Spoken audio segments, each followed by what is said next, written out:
Hello all of you. Now let's see section 32AD, Investment in New Plant and Machinery. अब ये जो section है ये depreciation के ऊपर है, यानी कि डेप्रिसिएशन तो आपको मिलेगा ही, साथ में एक और डिडक्शन मिलेगा called as investment allowance under section 32AD. अब ये जो सेक्शंस है ये क्या है कि टाइम बीइंग के लिए लाते हैं government for promotion of investment in plant and machinery. तो अब ये आया है, थोड़े साल रहेगा फिर चले जाएगा. तो क्या कहता है, लेट्स सी. टेम्पररी सेक्शन है, कुछ समय के लिए. असेसी, कौन असेसी को मिलेगा, किस असेसी को मिलेगा? Any assessee. एनी का मतलब है any kind of person. It can be individual, it can be HUF, it can be partnership firm, it can be company, etc. सभी को मिलेगा in simple words. Any assessee who sets up an undertaking or enterprise for manufacture or production. Underline करो, manufacture or production. सभी industries के लिए नहीं है. This section is only for manufacturing concerns. ठीक है, only for manufacturing concerns of any article or thing on or after 1st April 15. 1st April 15 के बाद आपका इंडस्ट्री सेट होना चाहिए. एंटरप्राइज कब सेट होना चाहिए, कब कमेंस होना चाहिए? 1st April 15 या उसके बाद. In any backward area notified by the central government in this behalf in the state of Andhra Pradesh, Bihar, Telangana and West Bengal. याद करो हमने एडिशनल डेप्रिसिएशन देखा. एडिशनल डेप्रिसिएशन के अंदर 35% इंक्रीज्ड, नॉर्मल 20 है लेकिन 35 मिलेगा. किस केस में? यही केसेस थे ना, backward areas, notified backward areas in the state of Andhra Pradesh, Telangana, Bihar and West Bengal. तो वो सेम यहां पे भी है, सेम टू सेम है. फिर देखो इन्वेस्टमेंट किस में करना है. Acquires and installs new plant and machinery during the period beginning from 1st April 15 and ending on 31st March 20. कहा था ना मैंने, लिमिटेड पीरियड के लिए है, 2020 तक है. अब 20 आने दो, अभी तो अपन 17 में है, तो 20 आने तक फिर देखेंगे, शायद इंक्रीज हो जाए शायद ना हो. In the said backward areas new plant and machinery shall not include. अब इसमें भी एक्सक्लूजन्स है, यानी कौन से प्लांट एंड मशीनरी पे आपको ये डिडक्शन नहीं मिलेगा. तो अगर ये पूरा लिस्ट आप पढ़ोगे, so this is similar to, लिख दो, similar to exclusion list in additional depreciation. Additional depreciation में याद है आपको, हमने देखा था ऑफिस में अगर इंस्टॉल्ड है या शिप, एयरक्राफ्ट, मोटर कार्स, ये सब पे नहीं मिलता. सेम टू सेम यहां पर भी है.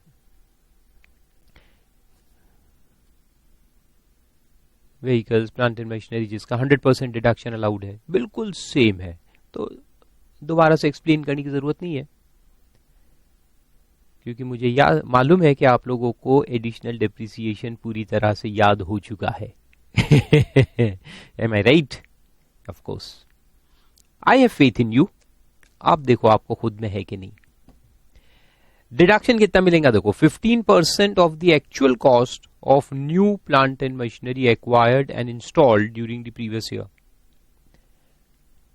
लॉक इन पीरियड 5 साल का है, 5 साल तक आप इसको बेच नहीं सकते. सो दिस 15%, लॉजिक क्या है इसका सेक्शन का, this is in addition to depreciation and additional depreciation. In addition to depreciation and additional depreciation ये डिडक्शन भी है. तो depreciation जैसे आपका अगर प्लांट एंड मशीनरी का ब्लॉक है 15% वाला, इफ, क्योंकि प्लांट एंड मशीनरी के तो अलग अलग ब्लॉक्स होते हैं, लेकिन मान के चलो 15 है, प्लस एडिशनल इनको कितना मिलेगा, 35 एडिशनल मिलेगा, 35 या फिर 17.5 2 साल में, अगर 180 डेज से कम यूज है तो, राइट. प्लस ये 15% डिडक्शन अलग से मिलेगा. और इंटरेस्टिंग बात मैं आपको बताऊं तो ये है कि यहां जो 15% डिडक्शन आपको मिल रहा है इस सेक्शन में, एडी में, ये डिडक्शन, ये 15% डिडक्शन WDV से माइनस नहीं होता। ये इंटरेस्टिंग बात है इस सेक्शन की। खास बात यही है कि ये 15% डिडक्शन तो मिलेगा, but it will not be reduce from WDV, यानी कि अगले साल आपको जो डिप्रिसिएशन है वो वहां जो WDV आया है उस पे पूरा मिलते रहेगा। मीन्स इनडायरेक्टली जो आप सोच रहे, बिल्कुल सही सोच रहे हैं कि ये 15% एडिशनल डिडक्शन है। So over the years 100% depreciation तो मिलेगा ही आपको, प्लस ये 15% एडिशनल डिडक्शन है। सो आपका टोटल डिडक्शन 115% हो जाता है। आ रहा है समझ में? So that is the advantage, the major benefit of this section. और इसीलिए फिर गवर्नमेंट ने कहा कि भाई आप इसको बिजनेस ना बना लो कि भाई 15% एडिशनल मिल रहा है तो चलो एसेट लेके आते, 15% डिडक्शन लेते, फिर बेच डालते, फिर लेके आएंगे, डिडक्शन लेंगे, फिर उधर से बेच डालेंगे। तो ऐसा नहीं होना चाहिए। इसलिए वहां लिखा है लॉक इन पीरियड कि अगर ये 15% डिडक्शन आपको चाहिए, then you cannot sell this plant and machinery for a period of 5 years from the date of installation. There is a lock-in period. कम से कम 5 साल तक तुमको यूज करना पड़ेगा, फिर उसके बाद बेचो, कोई प्रॉब्लम नहीं है। लेकिन अगर 5 साल के अंदर बेच दिया तो क्या होगा? तो फिर नीचे लिखा है विड्रॉवल ऑफ डिडक्शन होगा। और क्या होगा? अगर 5 साल के बीच में आपने उसको बेच दिया है, ट्रांसफर कर दिया है, then the deduction allowed under this section shall be treated as income under the head PGBP. Simple. यानी जैसे कि 17-18 में अगर अपन ने डिडक्शन ले लिया 15% इक्वल्स टू मान लो 1.5 लाख रुपए, ये 10 लाख का मशीन होगा तो आपने 150 का डिडक्शन ले लिया। और अगर इसको अपन ने सेल कर दिया, इफ सोल्ड इन से 1920 में ये एसेट आपने बेच दिया, तो अपन सेल कंसिडरेशन को ब्लॉक से माइनस करेंगे। वो जो ब्लॉक में हम करते हैं normally, sale consideration is reduce from the block, वो तो वहां करेंगे। लेकिन इस सेक्शन में क्या करेंगे? This 150 fully will become chargeable as PGBP income. ये 150 जो ऊपर में डिडक्शन दिया था उसको विड्रॉ करके पूरा टैक्सेबल कर देंगे। आ रहा है समझ में? सिंपल है। और एक्सेप्शन में दिया है अमैल्गमेशंस, डीमर्जर्स और बिजनेस रीऑर्गेनाइजेशन अंडर 4713, 13B और 14 एज द केस में भी। तो ये क्या है? 13 में है कन्वर्जन,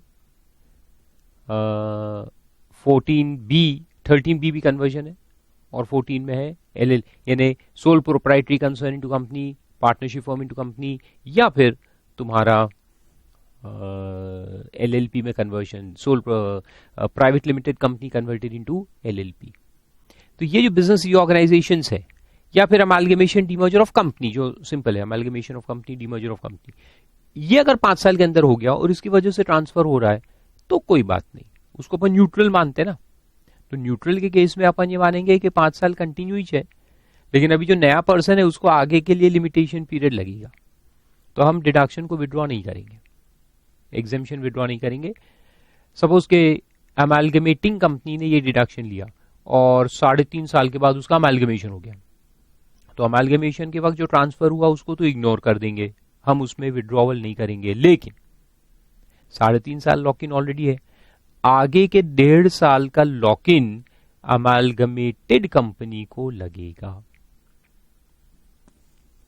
ठीक है, तो वो नीचे लिखा है देखो, the lock in will continue to apply to the successor for the remaining period of time. Successor को अगले 5 साल नहीं, रिमेनिंग पीरियड ऑफ टाइम। तो पहले पर्सन को अगर 3.5 साल लॉक इन ऑलरेडी लग चुका है, so second person will be locked in for 1.5 years। तो इस तरह से है, बहुत सिंपल सेक्शन है। और एडवांटेज ऑफ द सेक्शन लिख के रखा आपने, this is in addition to depreciation and this will not be reduce from WDV, that is the advantage. अच्छा, और एक पॉइंट बता दूं कि डेप्रिसिएशन में क्या होता है, डेप्रिसिएशन एंड एडिशनल डेप्रिसिएशन, इसमें क्या होता है कि अगर यूज मोर देन 180 डेज है, equal to more than 180 days का अगर यूज है तो आपको मिल जाता है फुल डेप्रिसिएशन, और अगर लेस देन 180 है तो फिर क्या करते हैं अपन, हाफ अलाउ करते हैं। लेकिन ये जो है इन्वेस्टमेंट अलाउंस, इसको इन्वेस्टमेंट अलाउंस कहते हैं 35 AD के अंदर, ये आपको फुल ही मिलता है 15% ऑलवेज। यहां 180 डेज का कोई फंडा नहीं है, याद रखना। 35 AD के अंदर 180 डेज का कोई फंडा नहीं है। आप आखिरी दिन भी इंस्टॉल करो, 31 मार्च को भी अगर इंस्टॉल कर लोगे तो आपको डिडक्शन मिल जाएगा पूरा 15%। सिंपल दिया है तो वो अपन देखते हैं कि एक्स लिमिटेड है, sets up a manufacturing unit in notified backward area in the state of Telangana on 1/6/18. Very good. It invested 30 crores in new plant and machinery on 1/6/18. Very good. Further, it invested 25 crores in the plant and machinery on 1/11/18. Further plant and machinery उसने acquire किया 25 crores का, लेकिन ये हो जाएगा less than 180 days, ये depreciation के लिए। तो डेप्रिसिएशन जो है वो 180 डेज से कम है या ज्यादा है उस पर डिपेंड करता है, नॉर्मल डेप्रिसिएशन और एडिशनल डेप्रिसिएशन। लेकिन यहां जो 32 AD का जो डिडक्शन है 15%, उसको टाइम से कोई लेना देना नहीं है। ये चाहे आप पहले करो बाद में करो, उससे मतलब नहीं है, उससे पूरा डिडक्शन ही मिलेगा। 25, लेकिन उसमें दिया है out of which 5 crores was second hand plant and machinery. Second hand पे क्या होगा कि एडिशनल डिप्रिसिएशन भी नहीं मिलेगा और 32 AD का जो डिडक्शन है वो भी नहीं मिलेगा। Compute the depreciation allowable under section 32, और आगे पूछा है तो डिप्रिसिएशन पहले निकालेंगे नॉर्मल प्लस एडिशनल, और आगे पूछता है कि x limited entitled for, is x limited entitled for any other benefit, yes, with section 32 AD।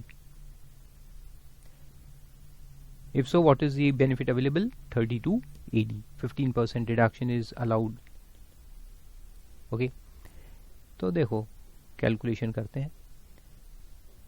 Computation of depreciation, पहले 30 एंड 25 दो एसेट एक्विजिशन है, इस पे नॉर्मल डेप्रिसिएशन जो मिलेगा वो 30 पे तो फुल मिलेगा क्योंकि ये मोर देन 180 है और ये लेस देन 180 है, तो 30 पे पूरा 15% मिलेगा और 25 पे 7.5% मिलेगा, तो ये आ गया नॉर्मल।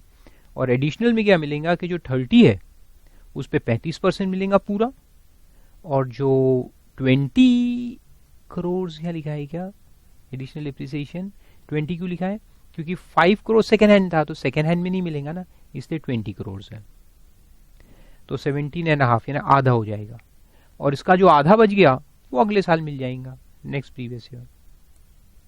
तो ये तो हो गया normal depreciation and additional depreciation. उसके अलावा 32 AD के अंदर अपने को डिडक्शन मिलेगा 15% स्ट्रेट अवे ऑफ 50 यानी 30 प्लस दूसरा वाला 20, वो सेकेंड हैंड को छोड़ के, तो 50 पे 15% डिडक्शन अपने को मिल जाएगा 32 AD के अंदर। सिंपल। और वही नोट्स में दिया है कि additional depreciation and investment allowance have not been provided on 5 crores being actual cost of second hand plant and machinery acquired and installed in the previous year. Second hand पे नहीं मिलेगा, ठीक है। तो इसका अगर मैं आपको एक समरी दूं तो ऐसा है कि नॉर्मल डिप्रिसिएशन है अपने पास, एडिशनल डिप्रिसिएशन है एंड इन्वेस्टमेंट अलाउंस है 32 AD के लिए।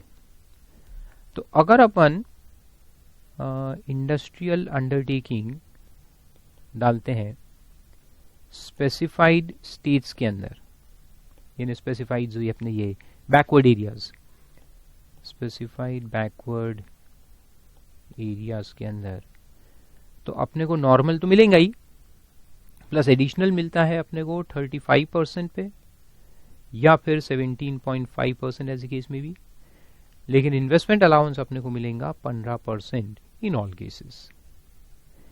एंड अदर प्लेसेस पे अगर है तो नॉर्मल डिप्रिसिएशन मिलेगा, एडिशनल डिप्रिसिएशन जो है वो 20% या 10% मिलेगा, और इन्वेस्टमेंट अलाउंस कुछ भी नहीं मिलेगा। Investment allowance is only for specified backward areas. और इंडस्ट्रियल अंडरटेकिंग के अलावा कोई बिजनेस है, अदर बिजनेसेस, तो उसमें सिर्फ नॉर्मल मिलेगा। जैसे कोई ट्रेडिंग कंसर्न है या फारूका क्लासेस है, तो अपने को एडिशनल डिप्रिसिएशन भी नहीं मिलेगा और इन्वेस्टमेंट अलाउंस भी नहीं मिलेगा। सर्विस इंडस्ट्री वगैरह है तो सिर्फ मिलेगा नॉर्मल डिप्रिसिएशन। ऐसा है, बहुत सिंपल होता है। Okay, very good.